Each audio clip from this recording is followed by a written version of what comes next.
Welcome back to the Willowware Podcast. We're chatting with Jason Coombs, founder of Brick House Recovery and author of Unhooked, How to Help an Addicted Loved One Recover. Join us for an enlightening discussion that underscores the importance of empathy, support, and hope in overcoming addiction. This is the Willowware Podcast. Hi guys, welcome to the Willowware Podcast. I'm Dr. Lauren Grawert, Chief Medical Officer at Aware Recovery Care. Today we have a really cool episode focused on how to help loved ones recover with their families. I'm honored to be joined by Jason Coombs, author of Unhooked, How to Help an Addicted Loved One Recover, and founder of the nonprofit Brick House Recovery. Join us as we explore this really important topic. So welcome, Jason. Thanks for joining us and taking time out of your day. Can you start by just telling us a little bit about yourself and your background and interest in addiction treatment? Yes, yeah, I'm so honored to be joining you today. I have previously been doing research on your organization prior, and so to get the invitation out of the blue, it felt like not a coincidence that it was meant to happen. But yeah, as you asked the question, I I have so much to say and such little times. I'm so passionate about this particular topic when it comes to the family members and I'm sure some backstory would help to create a little bit of context. I'm sure some nuggets and insight of what advice might best serve the family members listening to the program.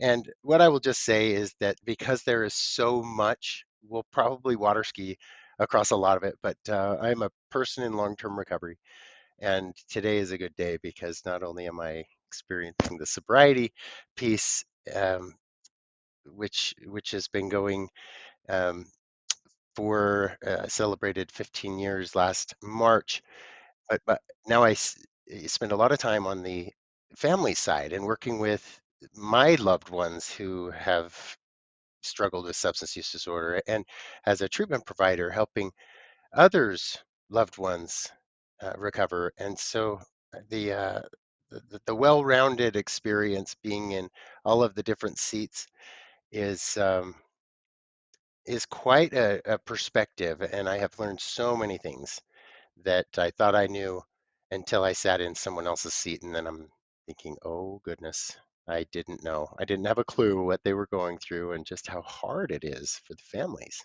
So I'm excited to be here. Thank you, and congratulations on an important milestone.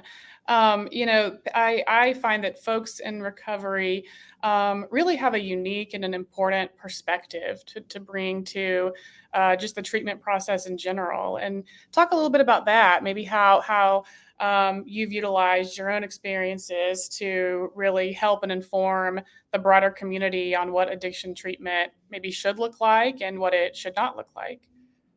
Yeah, if I may go back to if I rewind to 2010 time frame. This was after getting sober through my fifth treatment program. I had a long history of between 6 to 10 years of active addiction and dependency that manifested itself in a lot of different ways. Um, and then getting clean and sober and discovering this path of emotional sobriety and this path of mental wealth and really trying to optimize my lifestyle in and around being sober as well. But to really take a broad stroke of, okay, how can I help people, and what have I learned through our experience? Well, you know, I, I picture myself in school as I went back to get my master's degree. I was studying in a health sciences class, or a health communications class, excuse me. And I couldn't come up with a topic. Like, what should I write this paper on?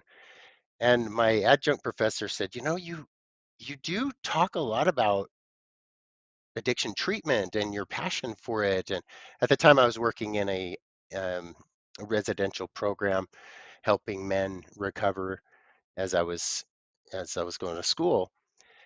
And I said, yeah, maybe I should write, but I don't know. I don't see people reading a paper about addiction. So who would be the audience? And she said, well, you could write it to the family members. What about like 5 keys to helping an addicted person or something like that?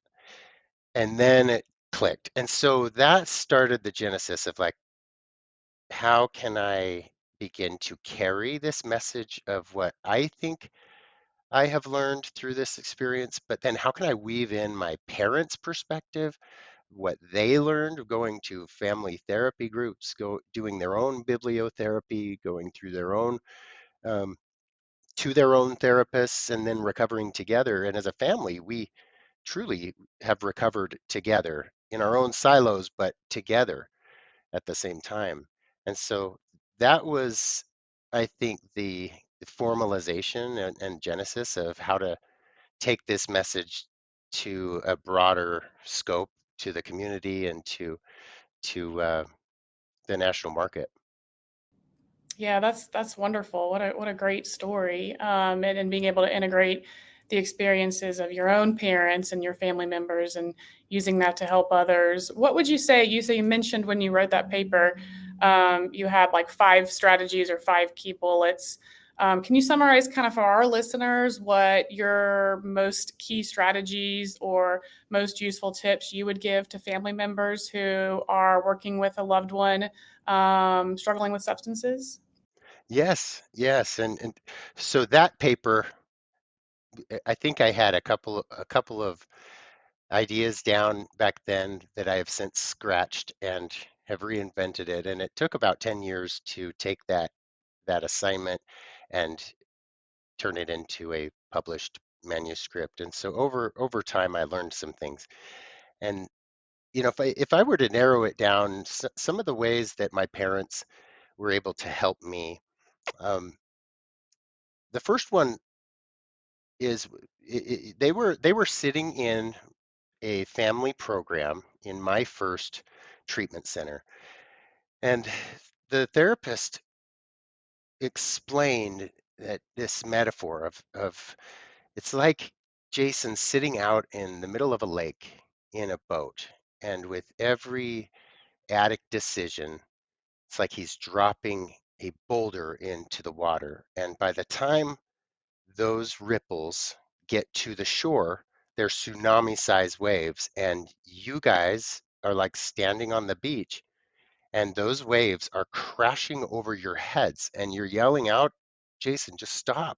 Just you've got more potential than this. And he's out there, can't hear you, or doesn't have a care in the world, and he's just doing his thing. So the advice that they gave, she said to him, Doug, Jenna, get off the beach. You don't have to stand there anymore.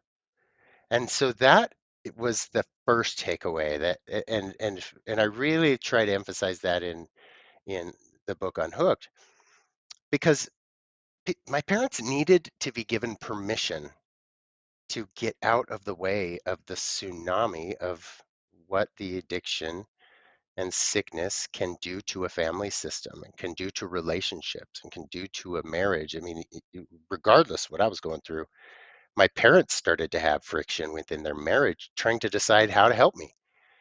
Do we help cover his rent? Do we not? Do we give him the $20 he's asking for? Do we not?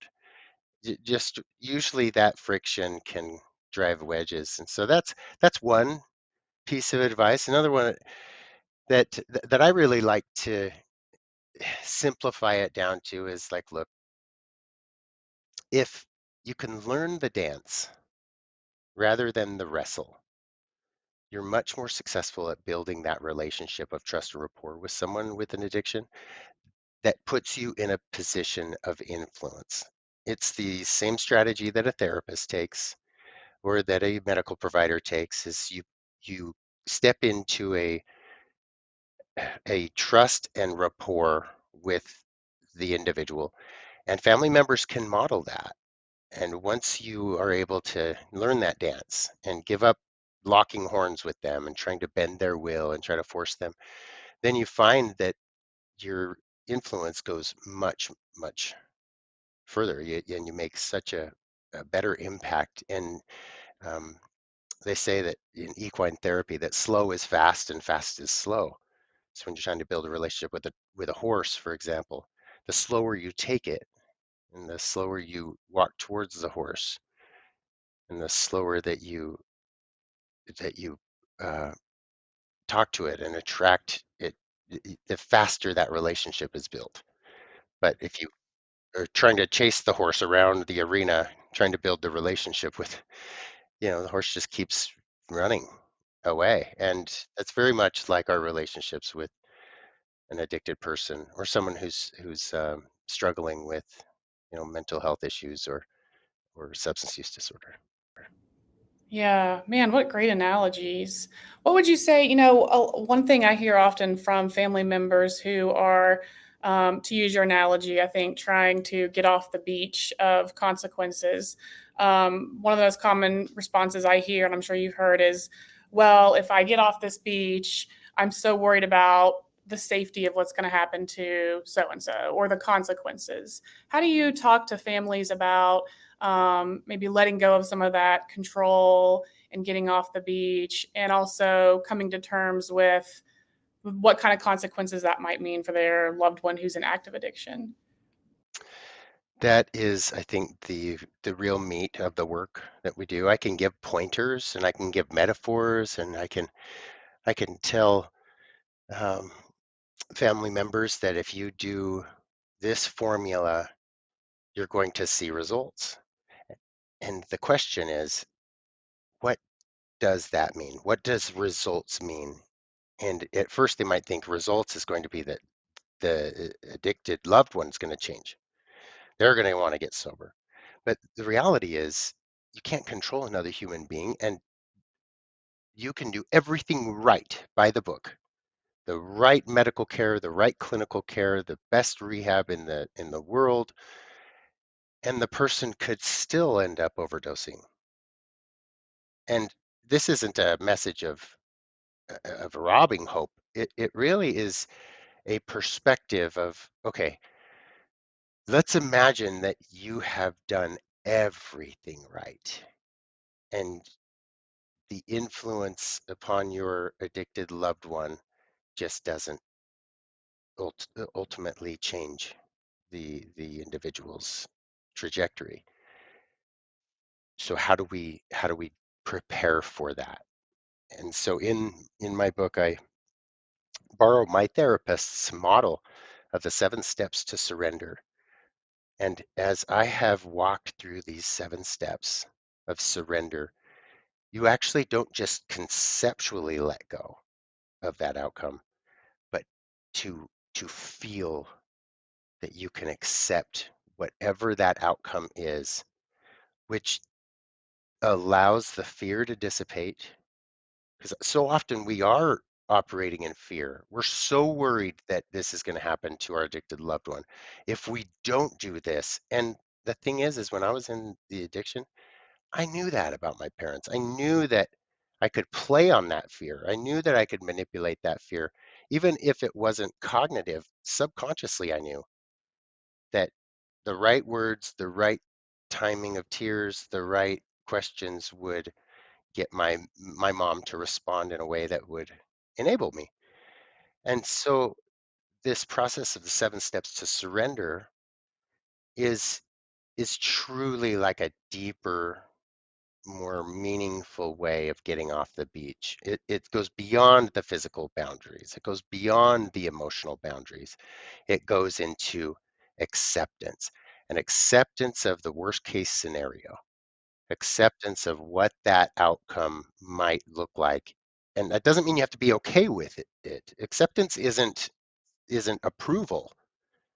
Acceptance is just getting out of the ring and not fighting it anymore, but just accepting that this disorder might actually take this person out. So how can I give us our best odds for success? And the best way to do that is I got to work on this fear. If I'm going to help someone with an addiction, I got to work on this fear. Otherwise, I'm going to be enmeshed and I'm going to be riding the roller coaster. If they're sober and happy, I'm going to be happy. If they're down in the dumps and struggling, then my life is going to be down in the dumps and struggling. And that's classic codependency. And so how can we become interdependent? How can we become complementary to one another, where we're both individuals working on ourselves, and we're either growing together or we're growing apart, but either way I'm committing to grow, and that is a very important piece. I love how you make that distinction between um, accepting or becoming maybe more emotionally comfortable with a potential negative outcome, distinguishing that between endorsing it, or encouraging it. It sounds like I could see how those could be maybe conflated or misunderstood by folks. And so that's great to hear how you're able to kind of differentiate and say, accepting this could happen is different from encouraging or endorsing it. But it sounds like what you're saying, the acceptance really gives people the emotional freedom to get off the roller coaster, get off the beach. Yeah, and those 7 steps take you through that process of truly grieving the loss of that feared outcome. And so it hasn't happened yet, but you work through it as if, and that's what allows for the healing, is then you're no longer running away from those emotions and running away from what that scenario is. It's more about this emotional maturity that happens through those 7 steps, to where you can be in a better position of empathy and a better position of love and support, rather than codependency and enabling and enmeshment. And you mentioned a term earlier I have not heard before. You said emotional sobriety. Talk more about that. Tell us about emotional sobriety. Yes, a lot of the folks that come to Brick House for treatment, they'll think that if they can just get clean and sober, then they'll be good. And what we really try to help them understand is, look, if you want to get clean and sober, a lot of places you can go. But one thing that we really believe in is creating an abundant and a prosperous life in recovery. And so, what are the ingredients of doing that? And that's this emotional sobriety, where you are emotionally healthy enough to experience the full range of the human emotions without numbing it or using or any of the other compulsive behaviors to escape it, but becoming um, okay with feeling the sadness, or feeling the down days, or uh, feeling the good days, but not having to have it be the high of the high days, and just learning how to experience life that way. And so emotional sobriety is not trying to control the emotions. It's just feeling them and honoring them and learning from them as gurus, and then they pass. The emotions aren't good or bad, they're just emotions, and as they pass, we grow and we improve. And I think so often those with substance use disorder, it truly is a feelings disease. We want to feel different. We don't want to feel anxiety. We don't want to feel depressed. We don't want to feel manic. We don't want to feel shame. We don't want to feel insecure. So we'll drink or we'll use. And that is our self medication. And so, how can we stop running from those emotions and sitting in those emotions and honoring those emotions, so that they can teach us? And that's what emotional sobriety gives us. And mental wealth is along the same line, where let's not just manage our mental diagnoses or co-occurring disorders, but let's let's manage them in a way where we're actually flipping the coin over from the curse to the gift, to the superpower, because my ADHD is a superpower. Unhooked wouldn't be written if I didn't have ADHD. I wouldn't have a company if I didn't have ADHD. I wouldn't have lost, 100 pounds. Well, it was a little less than that. When if I didn't have anxiety disorder, because I learned how to get up and use exercise as part of my anxiety treatment. It wasn't so much about trying to lose weight. It was more about I just don't want to feel that cortisol every single morning because that's just what I have. And walking around the block, decreases that, and that launched me into a healthy lifestyle.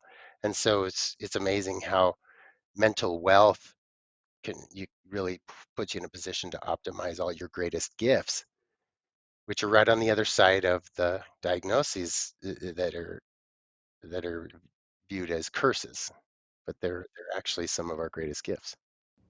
Man, I love that. Thank you so much, Jason, for sharing your expertise with us today and your insights. From your both from your personal journey and from your written journey through books. Before we go, do you have any final thoughts or takeaways for our listeners? Yeah, I validate the struggle that one finds themselves in when learning that there's an addicted person in the family, whether it's a child or a spouse. And I want to just emphasize the hope. There's so much hope, but I've heard it said that hope is a 3-step process. And the first step is that you've got to be able to see a goal. And so what is that? Is that your loved one's sobriety? Is it peace in the home? Is it health for yourself? And then seeing the path to that goal is the other piece, the second piece to hope.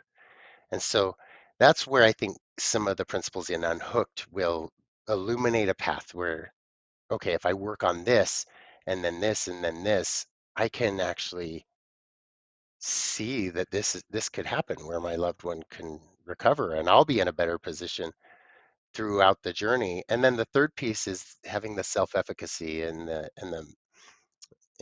confidence that I can actually reach that goal. And that comes as a daily gift as we do our work. It's like this confidence where it's I can do this one day at a time. I can niche it down to one successful day after another successful day instead of trying to set these tall, you know, big, hairy, audacious goals, but just get it right sized. And that brings hope. And that's what I really hope the book will provide. And it's available on Audible. It's also available on Amazon. And of course, I would love to put it out there that I do a free coaching call on Thursdays, actually right after this. In an hour and a half, I do a free coaching call for people that want to come in and do a study of the book. And I can give you the link to put in the show notes if you like. Nice, wonderful. And just so people know, if you're searching for Jason's resources, last name is Coombs. If you're driving in the car listening to this, so with 2 O's. I would also encourage folks to check out Jason on LinkedIn. He's got some really phenomenal videos that will just put some perspective on life and gratitude. So we're so thankful for you coming in today and joining us to give your insights. We're thankful for those who are listening. Thanks for joining us on the Well Aware podcast. If you have found our discussion enlightening today, please check us out on social media and continue to follow us. We're on all the socials. If you'd like to learn more about Jason's work, make sure to check out his book, Unhooked. You can also visit brickhouserecovery.com. And again, thank you for spending your time with us, both Jason and our listeners. And most of all, make sure you do something nice for yourself today. Take care, and we'll see you next time.